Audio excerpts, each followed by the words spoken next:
देखें question number second 1.2 का क्या है क्वेश्चन कि पूर्णांकों के निम्नलिखित युग्म, युग्म मत होता है जोड़ा, अगर नंबर जोड़ा में हो दो हो एक साथ तो समझ जाएंगे कि युग्म की बात हो रही है। HCF और LCM ज्ञात कीजिए तथा इसकी जांच भी कीजिए कि अगर हम LCM और HCF जो निकालते हैं, LCM और HCF जो निकालते हैं वो दोनों को अगर गुना करते हैं तो जो गुणनफल आता है वो दिए गए संख्या के गुणनफल के बराबर होता है। मतलब ये दो संख्या दिया गया है ना, ये दोनों संख्या का अगर गुना करते हैं, गुना करने पर जो फल मिलता है वह फल जो दिया हुआ संख्या है उसका LCM और HCF निकालकर जो संख्या आता है, मतलब LCM और HCF जो आता है उस दोनों को गुना करने पर इसके बराबर हो जाएगा, ये दोनों के गुणनफल के बराबर हो जाएगा। यह बात हमें प्रूफ करके दिखाना है। तो देखो कैसे करते हैं क्वेश्चन को सॉल्व। तो क्वेश्चन नंबर फर्स्ट हम लोग देखेंगे क्या है 26। तो 26 का हम लोग करते हैं अभाज्य गुणनखंड। तो 2 से लगा दिए तो आ गया 13। अब तो नहीं लगेगा ये, तो छोड़ दिए क्योंकि 2 और 13 दोनों अभाज्य संख्या है। जब गुणनखंड करने पर अभाज्य संख्या आ जाता है तो उसका गुणनखंड नहीं किया जा सकता है। तो यहाँ पर 2 गुने लिखेंगे 13। ठीक है, अब हम लिखते हैं 91 यानी कि 91, और 91 का गुणनखंड क्या आता है देखो ध्यान से। तो 7 से लगाते हैं तो 7 एकम 7, शेषफल बच जाता है 2 और 7 की 21। 7 भी अभाज्य संख्या और 13 भी अभाज्य संख्या है, इसका भी गुणनखंड यहाँ पर हो जाता है संपन्न, है कि नहीं। तो HCF क्या होता है? तो HCF क्या होता है, अगर हम दोनों संख्या में देखेंगे तो दोनों संख्या का जो अभाज्य गुणनखंड आएगा उसमें सबसे लिस्ट वैल्यू, मतलब लिस्ट कॉमन फैक्टर जो दोनों में अवेलेबल हो, तो वो क्या है दोनों में अवेलेबल? 13 है ना। और LCM में क्या होता है, कॉमन फैक्टर जो लेंगे ना हम लोग, दोनों में से जो लेंगे गुणनफल जो करेंगे वो मैक्सिमम वैल्यू को करेंगे। जैसे हम लोग HCF A और B लिखते हैं, A और B का HCF निकालते हैं तो उसमें उभयनिष्ठ गुणनखंड जो आता है, उभयनिष्ठ गुणनखंड में वो कम से कम क्या चीज है, जो कम से कम क्या चीज है जो दोनों के पास अवेलेबल है, वो चीज को हम छांटते हैं। देखो ये समझने के लिए बहुत सिंपल सा बात है। हम लोग जैसे कभी कभी समाज में कुछ प्रोग्राम वगैरह होता है तो उसमें लोग क्या करता है, चंदा वगैरह वसूलने जाता है। तो सबसे अमीर आदमी को देख के नहीं हो सकता किया जाता है कि सबसे अमीर आदमी 5000 चंदा दे सकता है। ठीक है, तो 5000 अगर चंदा रख देंगे तो शायद गरीब आदमी नहीं दे पाएगा। चंदा ऐसा रखा जाता है कि गरीब आदमी भी दे सके और अमीर भी दे सके। तो जो दोनों दे सकता है वो चीज जो कॉमन बात है, वही कॉमन बात क्या कहलाता है, उसका HCF कहलाता है। क्या कहलाता है? HCF। समझ आ रहा बात? जैसे हम 250 रुपया रखे तो गरीब भी दे सकता है और अमीर भी दे सकता है, उससे ज्यादा भी दे सकता है। तो जैसे ये 2 नंबर है मेरे पास 26 और 91 है, ये दोनों नंबर में क्या ऐसा चीज है जो दोनों के पास अवेलेबल है, तो वह चीज अवेलेबल है वो है 13, इसलिए इसका आंसर होगा 13। HCF क्या निकलेगा इसका? 13।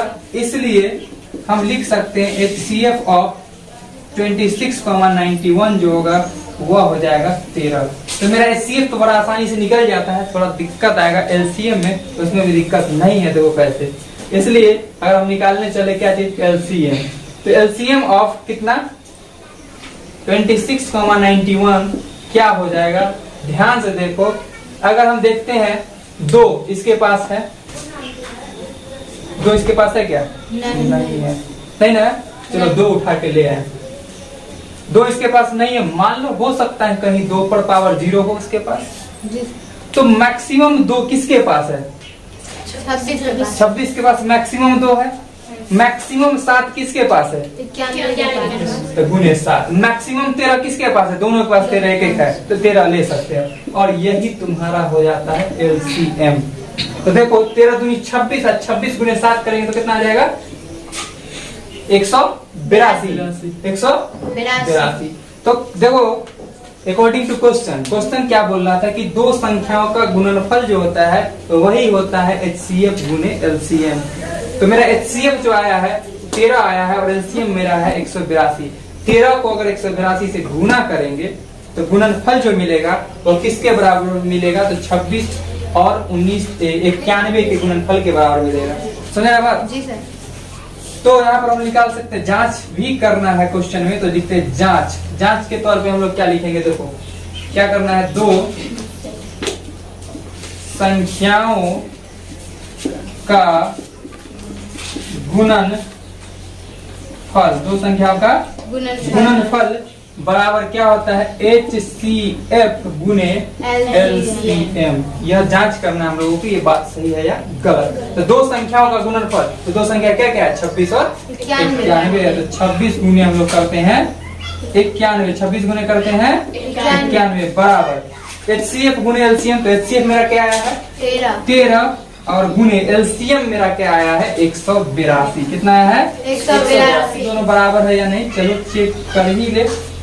देखो हम लोग थोड़ा सा कॉमन सेंस लगाएंगे तो शायद गुना भी नहीं करेंगे तभी पता चल जाएगा। देखो ध्यान से, यहाँ ध्यान से देखना, इसको अगर 13 कर दे तो 2 गुने 13 लिख सकते हैं।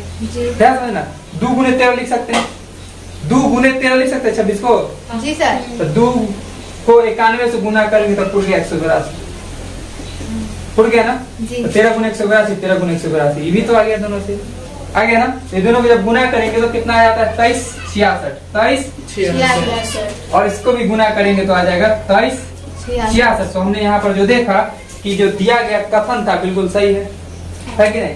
तो इस क्वेश्चन से हम लोग ज्यादा नहीं पहुंच सकते हैं कि निष्कर्ष तक कि LCM सीख चुके हैं। तो कोई अच्छा क्वेश्चन करके दिखाते, जैसे ये क्वेश्चन या ये क्वेश्चन हम करके दिखाएंगे, तब तुम लोगों को बहुत ज्यादा क्लियर हो पाएगा कि LCM हम कैसे ज्ञात करते हैं। इसके तो बहुत आसान है कि जो दोनों में कॉमन बात दिख रहा है वो सबको छांट दो, वही आंसर हो जाएगा। लेकिन LCM में थोड़ा दिक्कत होता है, तो चलो देखते हैं कैसे दिक्कत दूर होगा। जैसे हम लोग करते हैं 510, तो 510 को तोड़ते हैं तो क्या आता है 2 से, 2 दूनी 6 बचा 1, 2 पंचे 10, 2 पंचे 10। अब क्या लगेगा 5 से बचे 25, 5 एकम 5। ठीक है, अब कोई लगेगा क्या 3 से लगेगा। अच्छा 3 से तो ये भी लग ही रहा था, 5 5 10 और 10 2 12, 12 3 के टेबल में 3 से लगा पहले, 3 3 8 85। फिर लगेगा 3 से, नहीं लगेगा 3 से, अब लगेगा 5 से।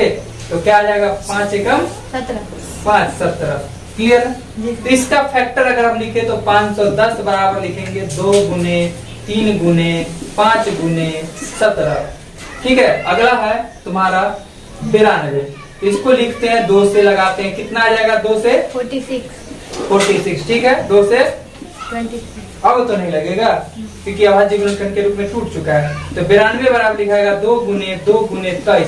तो बोले हम क्या चीज की HCF निकालना बहुत आसान होता है, जो दोनों में कॉमन दिख रहा है। तो मेरे हिसाब से दोनों में कॉमन 2 दिख रहा है, यहाँ भी 2 दिख रहा है, यहाँ भी और कुछ नहीं दिख रहा है, मतलब इसका HCF क्या हो जाएगा 2। समझ आ रहा है बात। तो इसका अगर HCF निकालना होता तो कितना आसान होता है, HCF ऑफ 510 92 जो होगा वो आ गया 2।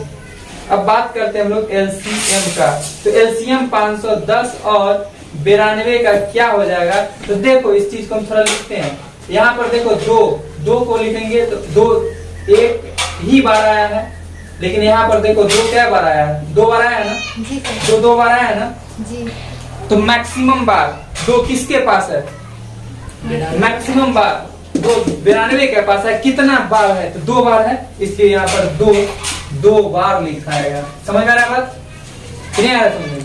अब देखो इसमें 3 है, इसमें 3 है क्या, नहीं है, तो चुरा के ले आएंगे ना। 5 इसके पास है, 5 इसके पास नहीं है, तो 5 भी ले आएंगे गुने में। समझ रहे बात ना। 17 इसके पास है, 17 इसके पास नहीं, तो 17 भी ले आएंगे गुना में। देखो अब नीचे वाला लिस्ट में देखते हैं, 23 इसके पास है, 23 इसके पास है क्या, नहीं है, तो फिर गुने 23 भी लिख सकते हैं और सबको गुना कर देंगे तो निकल के आ जाएगा इसका LCM। तो समझ में आया LCM कैसे निकालेंगे। चलो ये क्वेश्चन भी हम करके समझा देते हैं तो कहीं ज्यादा समझ में आएगा। जैसे 336 है, 336 है, इसको तोड़ो तो 2 से लगा दिए 168। ठीक है, फिर 2 से लगाएंगे तो 84। फिर 2 से लगाएंगे तो 42। फिर 2 से लगाएंगे तो 21। अब फिर लगाएंगे 3 से 3 7 21। अब इससे ज्यादा नहीं टूटेगा, ये नहीं टूटेगा क्योंकि सभी अभाज्य संख्या के रूप में है, सभी गुणनखंड अभाज्य संख्या के रूप में आ गया है। तो हम यहाँ पर देखेंगे 336 बराबर 2 गुने 2 गुने 2 गुने 2 गुने 3, यानी कि 2 पर पावर आ गया 4 गुने 3, 2 पर पावर 4 गुने 3, यानी कि 2 4 बार आया है। ठीक है, और गुने 7 है, गुने 7। चलो अब मेरे पास है 92, ठीक है ना। तो 92 का भी फैक्टर करके दिखा दो। चलो जगह वहां पर कमी है तो यहाँ पर हम तोड़ के दिखा दे, समझा रहे हैं। 2 से लगाएंगे कितना? 46। 2 से लगाएंगे कितना? 23, ठीक है, समझा गया ना। 2 से आएगा 23, 92 है क्वेश्चन में। अच्छा ये क्वेश्चन हम कर रहे हैं ना 54। अच्छा, ठीक, 54 है। चलो तो चलो 54 को करते हैं। तो यहाँ पर 54 को करते हैं तो 2 से 27, ठीक है। 3 से 3 नंबर 27, 3 दिया 9, क्लियर है। तो यहाँ पर हम देखिए कि 27 कितना है, 54 बराबर क्या लिख सकते हैं हम लोग? 2 गुने 3 गुने 3। तो यहाँ पर देखे, अगर इसको देखें तो 2 गुने 3 पर पावर क्या है? 3। अब इसमें हम सीख पाएंगे बहुत आसानी से एलसीएम। तो देखो इस लिस्ट में 2 पर पावर 4 है, जबकि इस लिस्ट में 2 क्या है? एक ही बार है। तो जो मैक्सिमम बार होगा वही होगा। तो दोनों लिस्ट में से हम लोग अगर एलसीएम निकालने चले किसका? 336 और 54 का, तो देखो 2 पर पावर 4 लेना उचित है या 2 लेना उचित है? ज्यादा किस में है? 2 पर पावर 4। 2 पर पावर 4 लेंगे, ठीक है। गुने दोनों लिस्ट में देखो 3 किसके पास ज्यादा है? नीचे वाले के पास ना। तो गुने 3 पर पावर 3, समझ में आ रहा है? गुने अब इस लिस्ट में देखो 7 इसके पास है, क्या बार? एक बार। इसके पास है एक बार नहीं है, तो 7 भी ले लेंगे। चलो यहाँ पर जगह है, लिख देते हैं गुने 7। अब इस सबको गुना कर देंगे और निकल के आ जाएगा एलसीएम। तो समझ में आ गया एलसीएम कैसे निकालना है। एचसीएफ निकालना तो बहुत आसान है। इसमें भी देखो एलसीएम एचसीएफ निकालना कितना आसान है। 2 इसके पास है, 2 इसके पास है, समझ में आ रहा? 3 इसके पास है और 3 इसके पास है, और कुछ तो नहीं है। जो दोनों के पास है, जो दोनों के पास है वो होता है एचसीएफ, जो दोनों के पास है वो होता है एचसीएफ, ठीक है। एलसीएम क्या होता है? जो दोनों के पास है या नहीं है उससे बहस नहीं है, बहस इससे है कि किसके पास क्या ज्यादा है, वो सबको लिख देना। सुना बात? अगर हम देखो इसमें चर्चा करते 2, 1 2 3 4 गो 2 था, इसके पास भी क्या गो 2 था? 1 2 था। तो हम इस दोनों में 2 किसके पास ज्यादा वही लेंगे। इसके पास था 4 गो 2 था, इसलिए ये वाला 2 लिए, न कि इसका भी 2 लेके 5 गो 2 को गुना कर देंगे। समझ में आ रहा बात? ठीक है। तो इस प्रकार हम बना सकते हैं। तो ये क्वेश्चन को तुम लोग सही ढंग से बना लेना, ठीक है।